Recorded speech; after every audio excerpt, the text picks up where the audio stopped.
Olá, eu sou a Lara da Almeida, seja bem-vinda ao meu canal. Hoje a gente vai conversar um pouquinho a respeito do uso de substâncias, o uso de álcool ou outras drogas relacionado ao TDAH.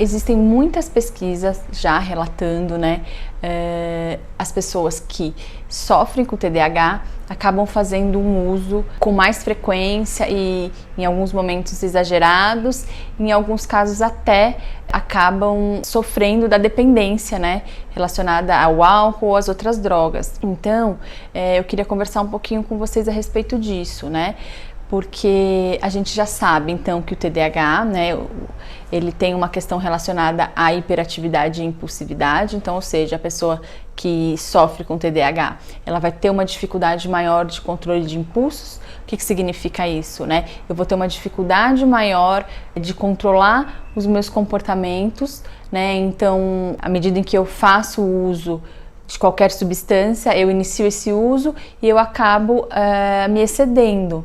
Então a gente já tem algumas pesquisas comparando, por exemplo, pessoas com TDAH e sem TDAH em relação à quantidade utilizada numa noite, por exemplo. Então a gente já sabe que existem diferenças e existem diferenças importantes, Então, para a gente conversar aqui, para eu trazer essas informações da maneira mais tranquila possível. Então a ideia não é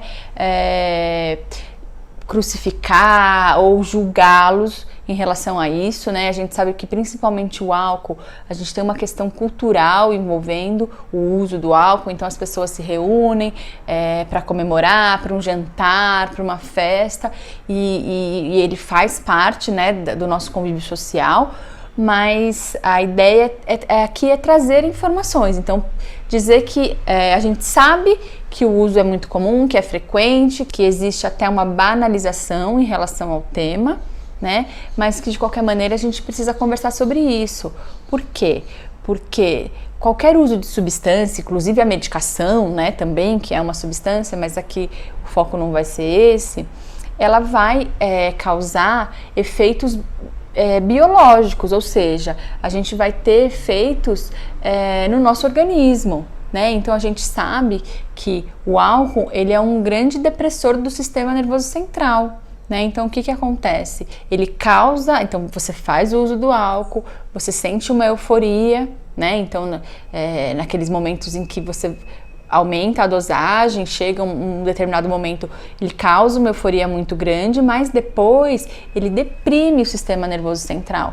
Então é muito comum, vocês já devem ter passado por isso, ou já viram alguém que quando faz o uso abusivo do álcool, no dia seguinte tem a famosa ressaca, se sente muito mal, se sente sem energia, Então eu tenho uma questão biológica envolvida nisso, então o meu corpo ele vai ter uma reação, ele tem um tempo de reação também, Então para as outras drogas a mesma coisa, Então eu faço o uso da droga, eu tenho aquele momento, então por exemplo a maconha, faço o uso da maconha, eu vou ter um momento ali de rebaixamento de consciência, de relaxamento, Então é muito comum o relato de pessoas que fazem o uso da seguinte maneira: eu tenho uma agitação, por exemplo, o TDAH, Então eu tenho uma agitação importante, mental, às vezes eu tenho uma ansiedade muito grande e aí quando eu faço o uso da maconha,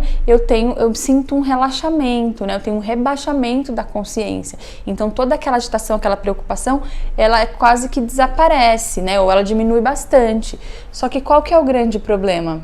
É o pós-uso, Então assim, como é que eu fico no próximo dia? Por quê? Porque meu corpo ele vai precisar de horas, às vezes de dias, para retomar aquele estado inicial. Então, toda essa questão neurológica, ela vai ser afetada, claro, quando a gente fala, do ser humano, a gente vai falar da questão da saúde mental, mas a mente e o corpo estão relacionados, a gente não consegue separar. Então, a gente tem um processamento aí nos órgãos do corpo e o cérebro é um deles. Então, a gente vai ter uma dificuldade grande aí para que o corpo se restabeleça, né?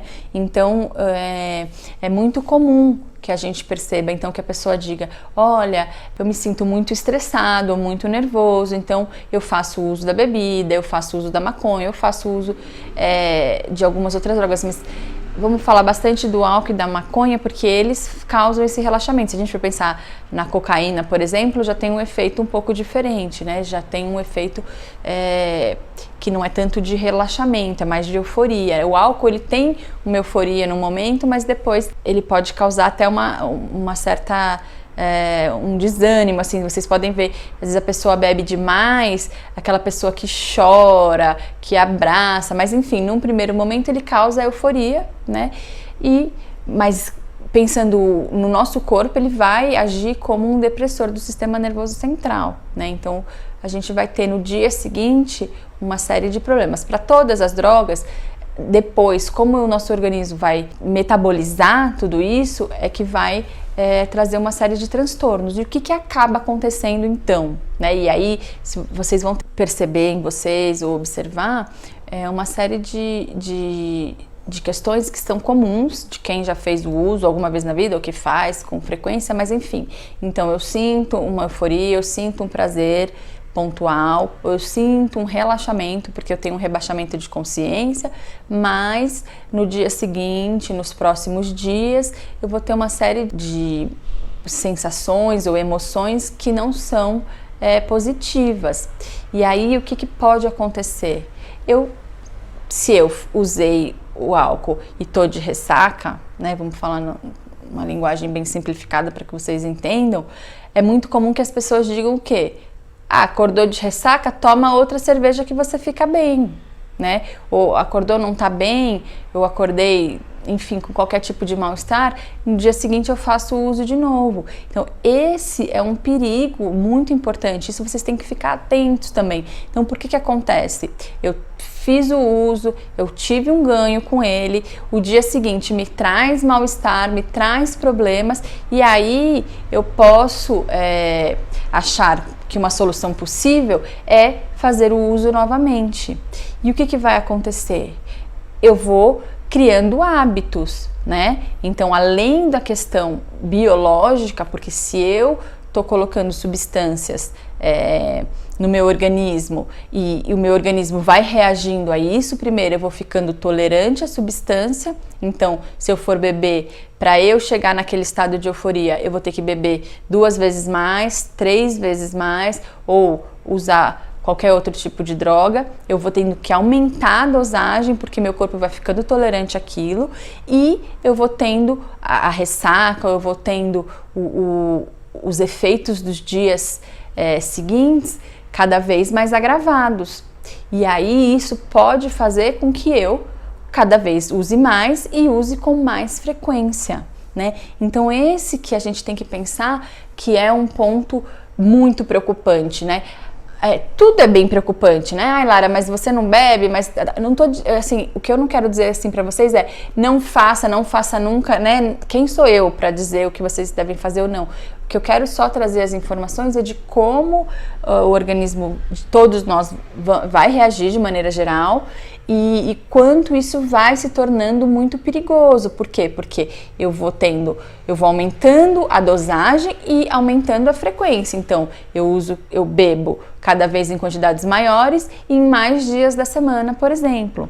Então, além de eu ter uma questão biológica, porque meu corpo vai reagindo a isso, então pensar o cigarro, por exemplo, né? É muito difícil quem quer parar de fumar, não só pela questão social, comportamental, mas pelas questões que envolvem o nosso organismo, né? Então, quanto o corpo fica dependente mesmo, né, daquela substância. Então, essa é uma parte.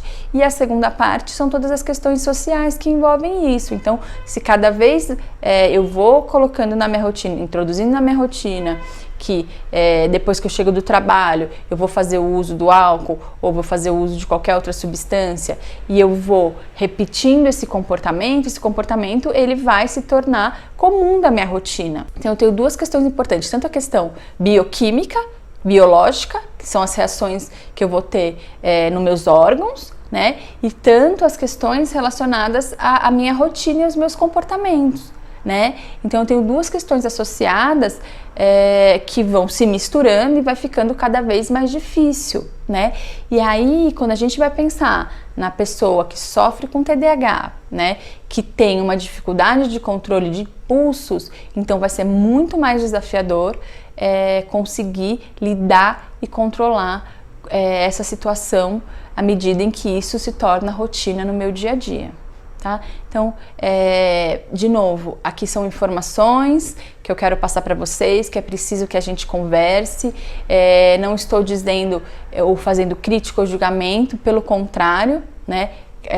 A responsabilidade é sempre pessoal, só que eu sinto falta de que essas informações elas sejam ditas e multiplicadas por uma parte importante da população, porque a gente tem informações e a gente tem uma banalização em relação aos usos das substâncias, né? Então a gente tem que ficar atento, é uma escolha sempre pessoal, mas a informação e principalmente os malefícios, né, que eles podem causar para todos nós, eles devem ser ditos.